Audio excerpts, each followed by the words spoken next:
เราเห็นกราฟแค่นี้ปุ๊บเนี่ยอันเนี้ยยังไม่ได้เข้าเรื่องเทรนไลน์นะแต่ว่าในดาวทิวรี่อ่ะมันจะต้องใช้เทรนไลน์ช่วยในการแยกเทรนกับแยกไซด์เวย์ก่อนอื่นเลยเวลาเรามองภาพ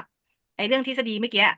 พักไว้แล้วมาดูกราฟปัจจุบันก่อนอื่นเลยพอเรามองภาพเราเปิดภาพมาปุ๊บเต็มหน้าจอเนี่ยเราเห็นกราฟแล้วสิ่งหนึ่งที่เราจะต้องแยกก็คือว่า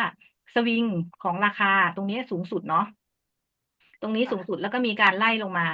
เราเอาเทรนไลน์เนี่ยวางก่อน